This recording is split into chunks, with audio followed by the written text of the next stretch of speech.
इसलिए तत्व भेद जो होता है वो तत्व ज्ञान से न्यारा होता है और अपनी विशेष आत्माओं पर गुरुदेव भगवान रजा करते हैं। तो आगे क्या कह रहे हैं गुरुदेव भगवान? क्योंकि आप नरक में जाओगे, कुत्ते के देवल के धक्के खाओगे। ये दुख तुम्हें ना दिखता पर मेरे को साफ दिखाई देता है। मेरा कलेजा मुंह आ जाता है जब देखोगे कहाँ जाएंगे। अगर इस मार्ग को छोड़ दिया, ठीक से नहीं लगे, क्या हालत होगी आपकी, तो इसी में बताया जा रहा है। क्या कह रहे हैं परमात्मा? अगर इस मार्ग को आपने ढंग से नहीं पकड़ा, अब इस सत भक्ति मार्ग को ढंग से वो पकड़ेगा जो ढंग से पहले गुरुदेव के ज्ञान को समझेगा, क्योंकि ज्ञान भक्ति की नींव है, नींव। और जब नींव मजबूत होगी तभी तो उसके ऊपर मकान पे मकान बनेंगे। तो गुरुदेव भगवान के सत्संग, उनका ज्ञान, ये तत्व ज्ञान, ये भक्ति मार्ग की नींव है, फाउंडेशन है ये। तो ज्ञान को समझे बिना, ज्ञान को आधार बनाए बिना हम इस भक्ति मार्ग पर सफल नहीं हो सकते। कोई भी हमें डगमग कर देगा। जैसे वर्तमान में 90% संगत को काल प्रेरणा से गुरुदेव के बेटा बेटी भाई बंधु रिश्तेदार आज गुरुदेव भगवान की गैर हाजिरी में डगमग कर रहे हैं, भ्रमित कर रहे हैं। बेचारे भोले भाले भगत समाज से गुरुदेव के आदेशों की आड़ में पीले पर्चे निकाल निकाल के कोऑर्डिनेटरों के माध्यम से संदेश भिजवा के नित्य उनके कर्म फुड़वाए जा रहे हैं। बेचारे भक्तों को बहका के अयोध्या में भंडारा लगवा देते हैं, काल पुजारियों के लिए आन उपासना में सहयोग कर देते हैं। धनाना गांव में स्टेडियम बनवा दिया, गुंडों की सीबीआई जांच का समर्थन करवा दिया। अरे भगत होकर, संत होकर और गैंगस्टरों की सीबीआई जांच के समर्थन में बैठ गए। बताओ, हम भगत हैं? हम कौन से एंगल से कह सकते हैं कि हम संत हैं, हम भगत हैं, जो सरेआम गैंगस्टरों का समर्थन कर रहे हैं? फिर तो हम भी गैंगस्टर हो गए। बताइए,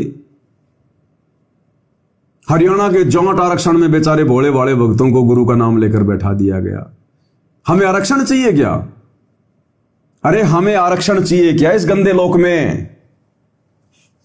कौन मूर्ख होगा जो इस गंदे लोक में जमीन लेने की सोचेगा, आरक्षण लेने की सोचेगा? सतगुरु का यह ज्ञान समझ में आने के बाद जो हमें वर्तमान में गुरुदेव भगवान दे रहे हैं बार बार, ये ज्ञान समझ में आने के बाद कोई मूर्ख होगा, कति मूर्ख,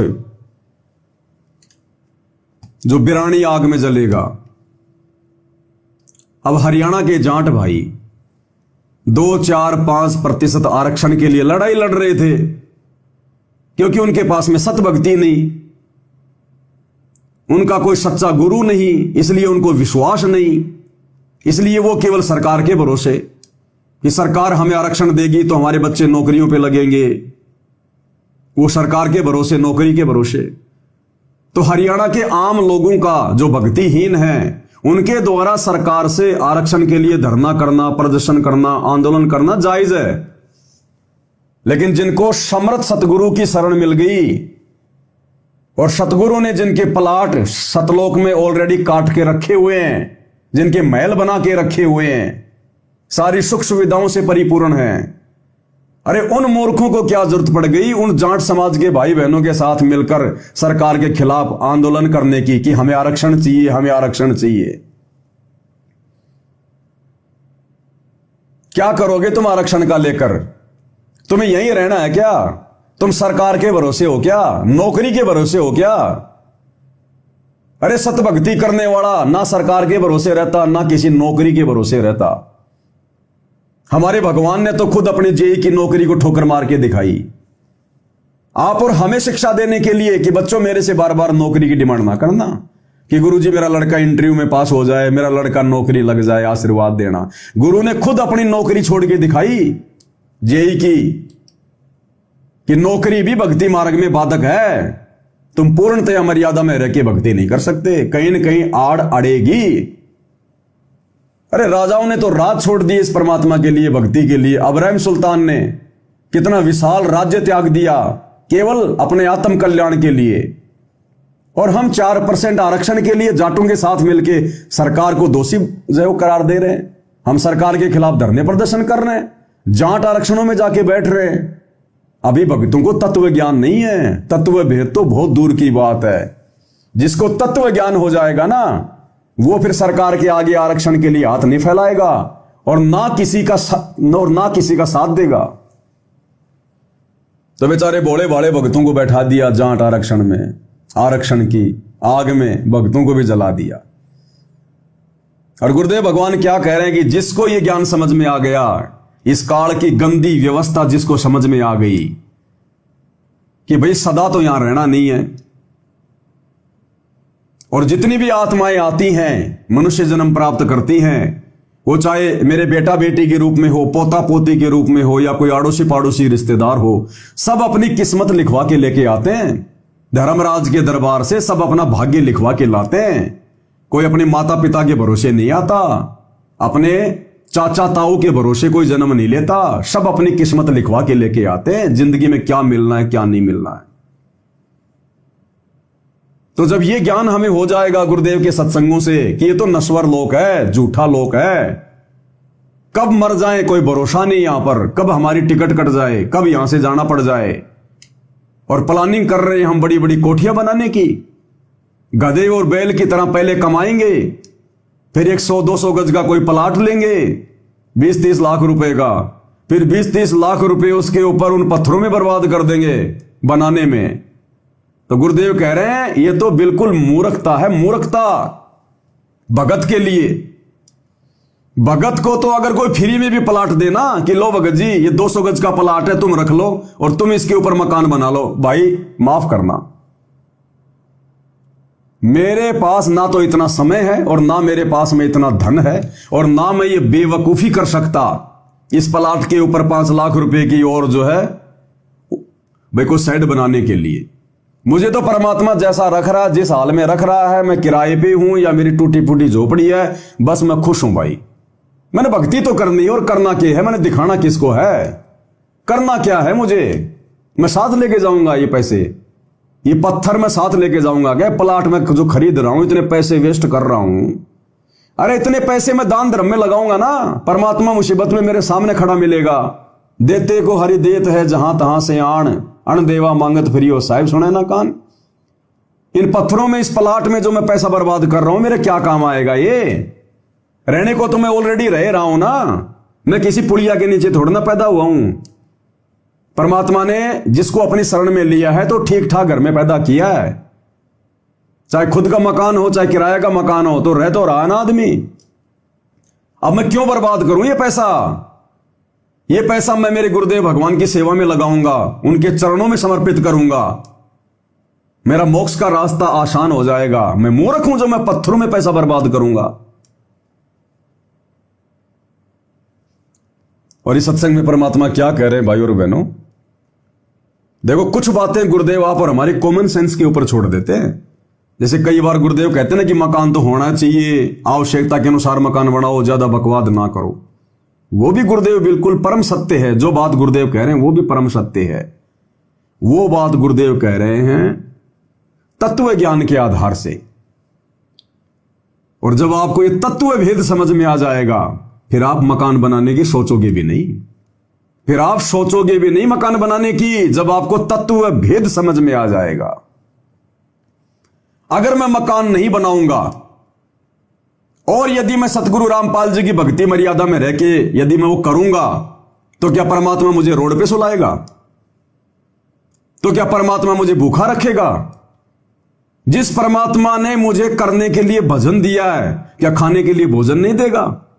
क्या मेरे रहने सहने की व्यवस्था नहीं करेगा वो परमात्मा? मेरे भाव को देखकर, मेरी भक्ति को देखकर, मेरे ज्ञान को देखकर, मेरी मर्यादाओं को देखकर। क्या परमात्मा बालक है, उसे पता नहीं है? तो हम क्यों फालतू में मुसीबत में पाव दें? अरे गुरुदेव भगवान की सेवा में तो बड़ी मुश्किल से लोग 10वां अंश निकाल पाते हैं, बड़ी मुश्किल से 10वां अंश निकलता है। और वो जमीन में पैसा बर्बाद करने के लिए, वो प्लाट खरीदने के लिए हम लोग ना जाने कितना पैसा बर्बाद कर देते हैं। और क्या काम आया फिर? वो सिर्फ रहने के काम आएगा, इससे ज्यादा काम नहीं आएगा। तो हम सतगुरु के भरोसे, सतगुरु के आश्रय हैं, हमारी व्यवस्था सतगुरु करेगा। चिंता तो हरि नाम की और न चिंता दास। केवल भक्ति और मर्यादाओं की चिंता होनी चाहिए, वो प्लाट बनाने की चिंता नहीं होनी चाहिए। कल को लड़के बड़े हो रहे हैं, उनकी शादी करेंगे, कहां रहेंगे, ये हमारी टेंशन है क्या? मां के गर्भ से बाहर आके मैं कहां रहूंगा, क्या खाऊंगा? अगर हम टेंशन भी करते तो क्या बाहर आके हमें खाना नहीं मिलता क्या? जब भगवान माता पिता देगा तो क्या परमात्मा खाने को भोजन नहीं देगा? क्या परमात्मा रहने के लिए मकान नहीं देगा? तो हमने चिंता केवल परमात्मा के भजन की, मर्यादाओं की, भक्ति की, आत्म कल्याण की, बाकी चिंता इस परमात्मा की है। तो क्या कह रहे हैं गुरुदेव भगवान? जो भाई बहन 150 गज के प्लाट के लिए मारामारी में लग जाते हैं, दोनों मियां बीबी मिलके दिन रात बैल और गधे की तरह कमाने में लग जाते हैं, भक्ति को महत्व कम, उस प्लाट के लिए धन कमाने को महत्व ज्यादा, ये तत्व ज्ञान नहीं है। अब गुरुदेव क्या कह रहे हैं? अगर आपको कोई फ्री में भी प्लाट देना कि ले भाई एक सस्ता सा प्लाट मिल रहा है, खरीद ले, या ले ले एक प्लाट ले ले, तो गुरुदेव कह रहे हैं कि बस भाई हाथ जोड़ लेना, अब तो सतलोक में प्लाट लेंगे, सतलोक में। क्या कह रहे हैं गुरुदेव भगवान? तो पुण्यात्माओं, आज जो आप यहाँ की संपत्ति, कोठी, कार, बंगला बनाने में अपना जीवन नाश कर रहे हो, ये गुड़िया वाला खेल खेल रहे हो, गुड़िया वाला। और जिस समय आपकी ये मैच्योर हो जाएगी, तत्व ज्ञान, आपकी बुद्धि, आपके विचार परमात्मा के अध्यात्म ज्ञान से, तत्व भेद, फिर आपको कोई कहेगा ना ये कोठी बना ले, बंगला बना ले, आज एक प्लाट दिवाऊं, लोग बस भाई ये तो सतलोक में प्लाट खरीद देंगे, यहाँ तो बतेरे खरीद लिए। अब बताओ कौन मूर्ख होगा जो सतगुरु का भगत होकर नश्वर चीजों में पैसा बर्बाद करेगा, पत्थरों में पैसा बर्बाद करेगा, इस जमीन को खरीदने में पैसा बर्बाद करेगा? अरे ये तो जिन लोगों को ज्ञान नहीं है, जिनको समझ नहीं है, जिनको तत्व ज्ञान नहीं है, जिनको सतगुरु का सहारा नहीं है, वो लोग इस प्रकार से अपना सिर मारते हैं मिट्टी में। हमें परमात्मा रख रहा ना, चाहे किसी को किराए के मकान में रख रहा है, चाहे किसी का खुद का मकान है, बाप दादे का मकान है, जैसा भी है रख रहा है ना मैं भगवान। और आने वाले समय में क्या होगा? ये युग परिवर्तन का दौर चल रहा है, कटनी छटनी सब होगी, और ये बिल्डिंगें जो आज तुम्हें दिखाई दे रही है ना, जिनको लोग बना रहे हैं बेचने के लिए, किराए पे चढ़ाने के लिए, ये खाली पड़ी रहेंगी, खाली रह लेना इनमें, तुम्हारी इच्छा भी नहीं करेगी उनमें रहने की। कबूतर अंडे देंगे, कबूतर अंडे। गाजा में जाके देख लो एक बार, जा नहीं सकते तो सोशल मीडिया पर वीडियो देख लो, पूरा का पूरा शहर कई कई किलोमीटर में बिल्कुल साफ हो गया। जिन्होंने 50-50 मंजिल की बिल्डिंगें बना रखी थी और सोच रहे थे बस हमारी तो 7 पीढ़ियां बस इसी में खाएंगी कमाएंगी, आज वो लेके कटोरा एक एक मुट्ठी चावल के लिए लाइन में लग रहे हैं। तो क्या करोगे बना के मेरे भाई? अरे भक्ति बनाओ, भक्ति, सतलोक जाने वाली भक्ति, उसमें ध्यान दो, सतगुरु को खुश करो, सतगुरु को प्रसन्न करो, ज्यादा समय ज्यादा चिंतन इस परमात्मा की भक्ति में लगाओ, सत्संग सुनने में लगाओ, सुमरण में लगाओ। मकान बनाने के क्या क्या तरीके हैं, ये प्लाट कैसे खरीद सकता हूं, कहां से लोन लूंगा, है ओवर टाइम करूंगा, इन चीजों में दिमाग लगाओगे, बहुत पीछे रह जाओगे, बहुत पीछे। ये परमात्मा है, अपने भगत को कुछ देने के लिए रास्ता बनाने की जरूरत नहीं है, ये बिना रास्ते के देता है, छप्पर फाड़ के देता है। ये परमात्मा कब दे देगा, कैसे दे देगा, कहां से दे देगा, आप और हम सोच भी नहीं सकते, सोच भी नहीं सकते हम। परमात्मा के पास इतने रास्ते हैं, तो क्यों ना हम परमात्मा के पीछे लगे, फिर देखो मालिक के खेल। तो भगत भाई बहनों की मर्यादा तोड़वा दी गई बेचारों की, हरियाणा के जाट आरक्षण में बैठा के। बताओ, ऐसे ये काल भ्रमित करता है भाई और बहनों, ऐसे। क्या कह रहे हैं गुरुदेव? कोटि जन्म तन भर मत होगे, कुछ नहीं हाथ लगा रे, कुकर सुकर खर बया बोरे, कौवा हंस बुगारे, मन तो चल रे सुख के सागर जा, शब्द सिंधुवत नाग। गुरुदेव कह रहे कोटि जन्म तो है भर मत होगे, कुछ नहीं हाथ लगा रे। और कुकर शुकर खरबया बोरा, कुकर यानी कुत्ता, शुकर यानी सुअर, खर यानी गधा। कि हे बावड़े आदमी, हे नादान आत्मा, कितने जन्म तू कुत्ता गधा सुअर बन बन के और तूने अपना जीवन बर्बाद किया है। और कोटि जन्म तू राजा की न्या, करोड़ों बार हम राजाओं के जन्म प्राप्त कर चुके हैं। भाई और बहनों, ये विचार करने की बात है। एक राजा का जन्म हमें कब मिलता है? सबसे पहले तो एक मनुष्य का जन्म, एक साधारण व्यक्ति का जन्म, आम व्यक्ति का जन्म 84 लाख योनियां भोगने के बाद मिलता है। और एक योनि ना जाने कितनी कितनी बार भोगनी पड़ सकती है। ऐसा नहीं कि एक बार कुत्ता, एक बार बिल्ली, एक बार सुअर, ऐसे नहीं। अगर काल ने अगर हमें उस कुत्ते की योनि में डाल दिया तो ना जाने लाखों बार, करोड़ों बार हम एक ही योनि भोगेंगे। जब तक उससे नहीं छूटेंगे तब तक दूसरी योनि में नहीं जाएंगे। जैसे महावीर स्वामी का जीवन चरित्र बताया गुरुदेव ने जैन समाज की पुस्तकों से। 20 करोड़ बार वो बिल्ली बना, 30 करोड़ बार वो गधा बना, 10 करोड़ बार वो हाथी बना और न जाने क्या क्या बना। तो ये ऐसा नहीं है कि खाली बस 84 लाख योनियां खाली एक ही भोगनी पड़ती हैं। एक जन्म गधे का, एक सुअर का, एक कुत्ते का, एक मक्खी का, एक मच्छर का, और फिर 84 लाख भोगने के बाद हमें मनुष्य जन्म मिल जाएगा। लगातार 84 लाख गधे और कुत्ते की योनियां भी भोगनी पड़ती हैं। क्योंकि क्या बताया गुरुदेव ने? शराब पीवे कड़वा पानी, 70 जन्म कुत्ते के जानी। गुरुदेव ने बताया एक प्याला शराब का पीने से जब आदमी एक बार पीने बैठता है तो 3-4 कप पी जाता है। तो गुरुदेव कह रहे हैं एक कप एक जो कप है, जो गिलास है शराब का, दारू का, वाइन का, वो पीने वाला आदमी 70 बार लगातार कुत्ते के जन्म पाता है। तो एक दिन में वो कितने प्याले पिएगा, एक महीने में कितने पिएगा, साल में कितने पिएगा, पूरी जिंदगी में वो कितने पिएगा। और एक बार के पीने से 70 जन्म कुत्ते के, तो पूरी जिंदगी में तो कितनी बोतलें खाली कर देता है। ऐसे फिर उसको कुत्ते की योनि में लगातार लाखों करोड़ों जन्म कुत्ते के ही भोगने पड़ते हैं। फिर उससे बाहर निकलने के बाद फिर दूसरी योनि में ऐसे 84 लाख योनियां भोगने के बाद एक मनुष्य जन्म मिलता है। और ऐसे करोड़ों मनुष्य जन्म मिलने के बाद फिर हमें एक ढंग का मनुष्य जन्म मिलता है, राजा का या सेठ का या साहूकार का। हर मनुष्य योनि में हम सेठ साहूकार नहीं बनते। और ऐसे करोड़ों बार तो हम राजा बन चुके हैं। कोटि जन्म तो ये भरमत हो गए, कुछ ने हाथ लग्या रे। और गुरुदेव कहते हैं कोटि जन्म तू राजा की न्या, और मिटी न मन की आशा, भिक्षुक होकर दर दर घूम लिया, मिला न निर्गुण राशा। तो एक राजा का जन्म मिलता है लाखों करोड़ों सामान्य व्यक्ति का शरीर प्राप्त करने के बाद, और एक सामान्य शरीर मिलता है 84 लाख योनियां भोगने के बाद। तो गुरुदेव कहते हैं नादान, तूने इन्हीं चीजों में, मकान बनाने में, कोठियां बनाने में, ये बच्चों का पालन पोषण करने में, उन्हीं की व्यवस्था में सड़ने में तूने करोड़ों जन्म बर्बाद कर दिए, करोड़ों जन्म मनुष्य के। और अंत में तेरे कुछ भी हाथ नहीं लगा तेरे। तो बताओ भाई और बहनों, आज फिर हम वही गलती करेंगे क्या? आज फिर हम वही गलती करेंगे, फिर हम काल की बेगार करेंगे। देखो, जब हम छोटे छोटे थे तो गांव से बाहर खुले में भैंसे चराने जाते थे, बकरियां जो है वो चराने जाया करते थे, क्योंकि हम सब जो है वो किसान परिवार से थे।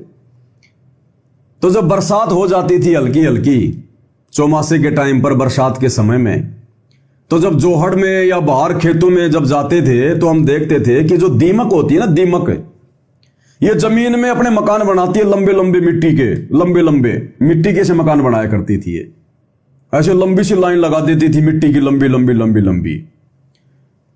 और हम क्या करते थे, उस समय ज्ञान तो था नहीं, हम उसके मकान को फोड़ा करते थे उंगली से या पैर से, और उसमें जो है वो चटक चटक की आवाज आती थी। वो मिट्टी जो होती थी वो टाइट हो जाती थी, और जब वो मिट्टी जब वो हमारे पैरों के नीचे आती थी तो फिर वो चटक चटक करती थी, तो हमें बड़ा आनंद आता था। तो वर्तमान में आप और हमारी जो बुद्धि है, इस तत्व ज्ञान के अभाव में जो मकान बनाने में लगे हुए हैं, कोठियां बनाने में लगे हुए हैं, वो दीमक की तरह, दीमक की तरह। अब वो दीमक वहां पर खुले में मकान बना रही है, और हम क्या सोचा करते थे, देख इसको इतना भी दिमाग नहीं है, इसने यहां पर मकान बना के अपने बच्चे दे दिए, अपने अंडे पैदा कर दिए, और ना जाने कौन सा पशु इसके ऊपर अपना पैर रख दे, कौन आदमी चलता चलता इस पे पैर रख दे, इसका तो घर फूट गया। इसको तो घर भी कोई ढंग की जगह पे नहीं बनाना आया, ऐसे बना लिया इसने, रास्ते में घर बना लिया जहां पे आदमी जाते हैं। तो ऐसे ही भाई और बहनों, आप और हम वर्तमान में बिना ज्ञान के, बिना तत्व ज्ञान के उस दीमक के दिमाग की तरह है। हम ऐसी जगह पर प्लाट बनाना, मकान बनाना, जमीन खरीदना, फार्म हाउस खरीदना, हम ऐसे गंदे लोक में खरीद रहे हैं जहां कोई भरोसा नहीं, कब भूकंप आ जाए, कब यहां बाढ़ आ जाए, कब यहां पे सूखा पड़ जाए, कब यहां पर जो है अकाल गिर जाए, कब हमारा वो मकान नष्ट हो जाए, कब यहां पे हम मर जाएं, और फिर भी हम लोग अंधी दौड़ में दौड़ रहे हैं। तो जिनको ज्ञान नहीं है वो तो ऐसी नासमझी दिखा सकते हैं, लेकिन जिनको सतगुरु मिल गया, सतज्ञान मिल गया, और ऐसी जगह की जानकारी मिल गई जहां पर प्लाट ना खरीदने की जरूरत, ना बनाने की जरूरत, बने बनाए रखे हमारे, और ना वहां कोई बाढ़, ना कोई भूकंप, ना कोई आग लगना, ना कोई पानी में मरना, ना कभी हमने वहां से अपना फिर वो शरीर छोड़ना, ना कभी उन सुखों से दूर होना, शाश्वत सुख, अविनाशी सुख। और उस जगह की तैयारी ना करके हम यहीं पर मिट्टी के खिलौने बना रहे हैं। इसलिए परमात्मा कहते हैं, तेरे साथ की कितनी जाली तू क्यों लारी वार, तेरे साथ की कितनी जाली तू क्यों लारी वार, गुड़िया खेलत उमर गवाई लाया ए नहीं विचार, मालिक घर जाना है तू तो होले सुहागण सुरता त्यार, मालिक घर जाना है तेरा सुन शिखर भर तार, मालिक घर जाना है। गुरुदेव कह रहे हैं, भाई तेरा घर वो है सुन शिखर में, सतलोक में, सबसे ऊपर तेरा भरतार, तेरा परमात्मा, तेरा परमेश्वर वहां रहता है।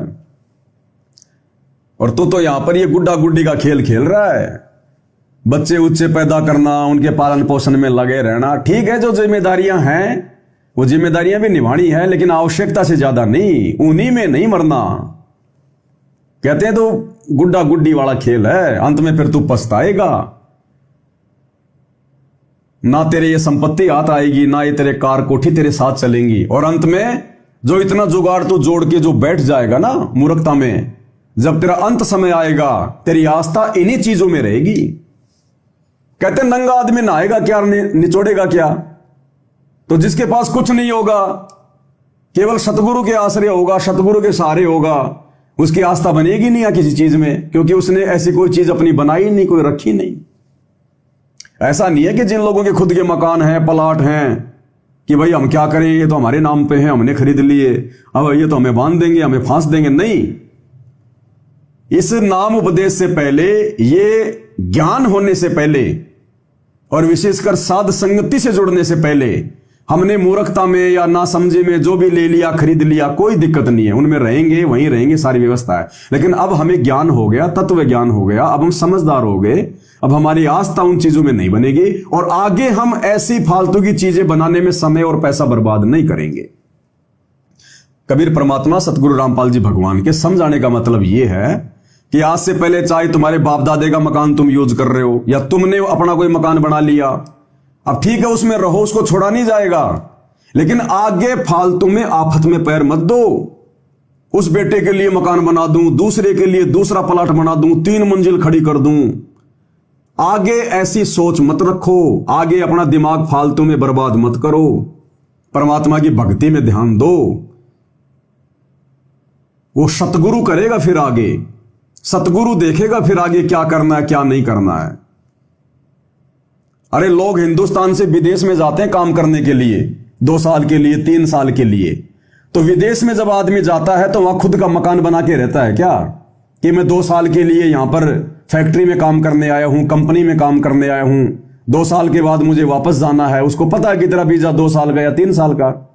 तो वो आदमी जो हिंदुस्तान से बाहर विदेश में जाता है फैक्ट्री में काम करने के लिए, क्या उस फैक्ट्री में काम करने के लिए वो अपना खुद का वो प्लाट खरीद के मकान बनाता है क्या? उसको पता है कि ये धरती तेरी नहीं है, ये जमीन तेरी नहीं है, ये देश तेरा नहीं है, पहली बात तो तू यहां मकान नहीं बना सकता, और अगर तूने बना लिया तो तुझे तो भाई जाना पड़ेगा यहां से। तो जब हमें यह ज्ञान हो जाएगा भाई और बहनों कि यह काल का 21 ब्रह्मांड, ये पृथ्वी लोक, ये हमारा देश नहीं है, हमारी जमीन नहीं है, हम तो यहां पर थोड़े बहुत समय के लिए वीजा लेकर आए हैं। उस कबीर भगवान ने हमारी जमानत करवाई है, काल से हमारे को वीजा दिया है। इस पृथ्वी लोक पर जाकर जैसे वो कमाने के लिए जाता है, वो दिन रात उसका एक ही होता है उसका टारगेट कि दिन रात मेरे पास में 3 साल का समय है, जितना कमा लूं उतना कमा लूं। बार बार विदेश नहीं आया जाता, ओवर टाइम करेगा, वो छुट्टियां भी बहुत कम करेगा।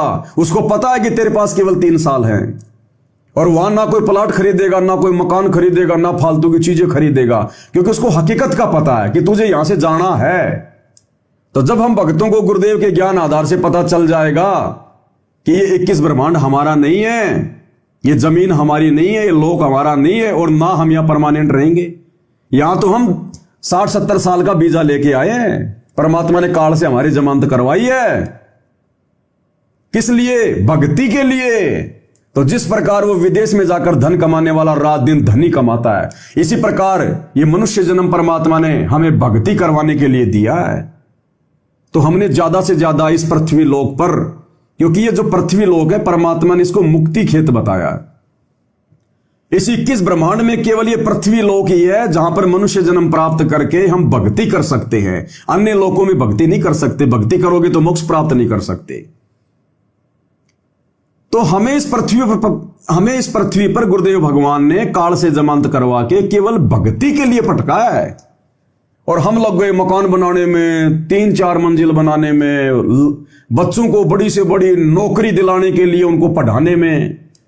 अरे ये नौकरी हमने कोई ये शिक्षा अपने बच्चों को नौकरी के लिए नहीं दिलानी भक्तों ने।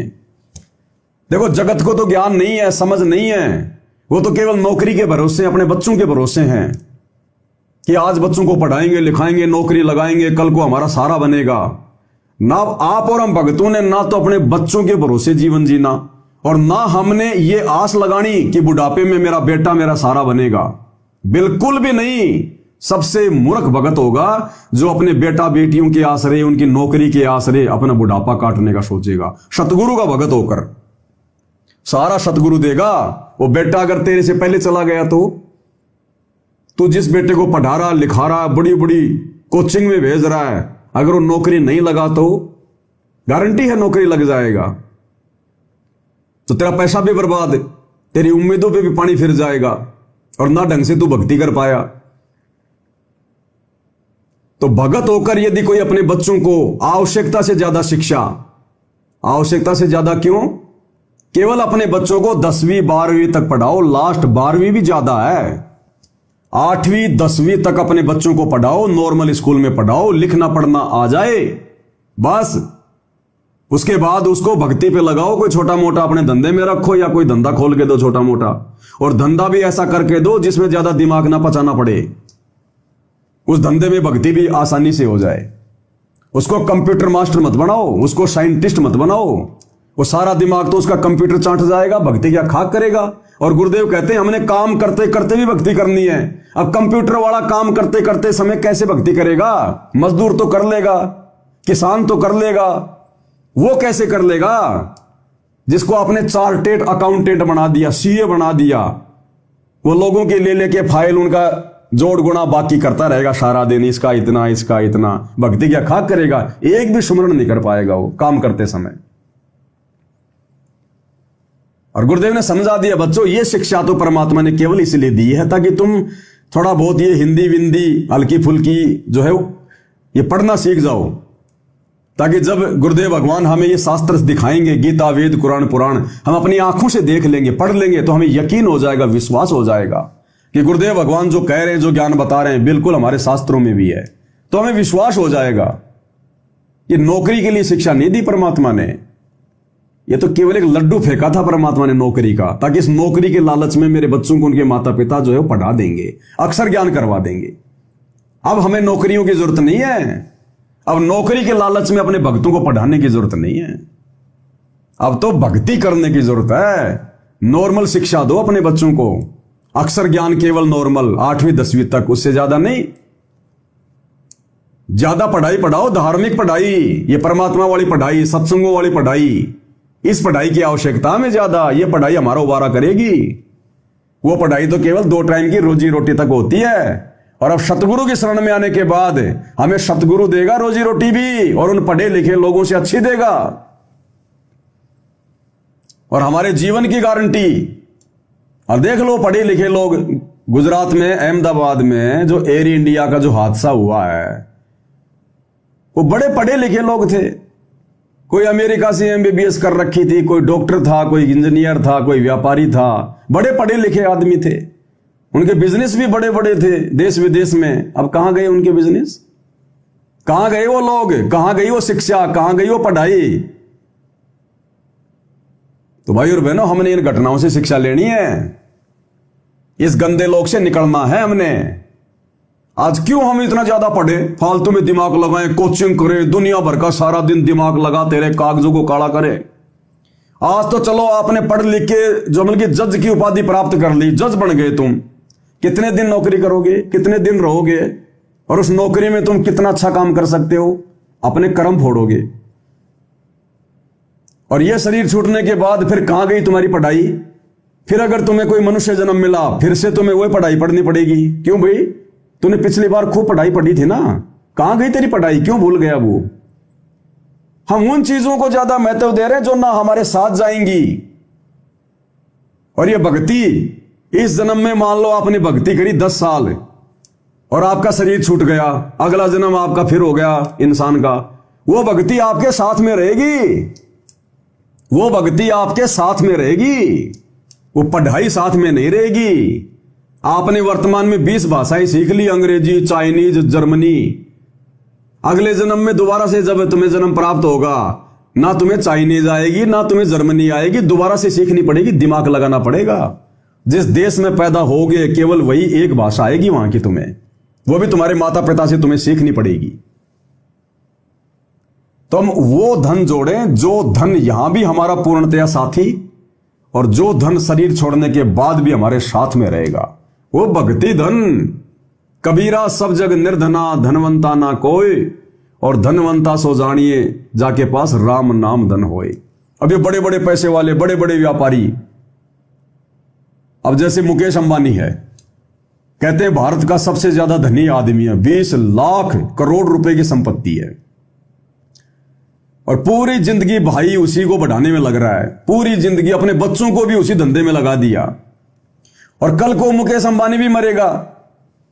अब बताओ, वो भाई उस परिवार में नहीं आ सकता, उस संपत्ति के ऊपर अधिकार नहीं जमा सकता दोबारा।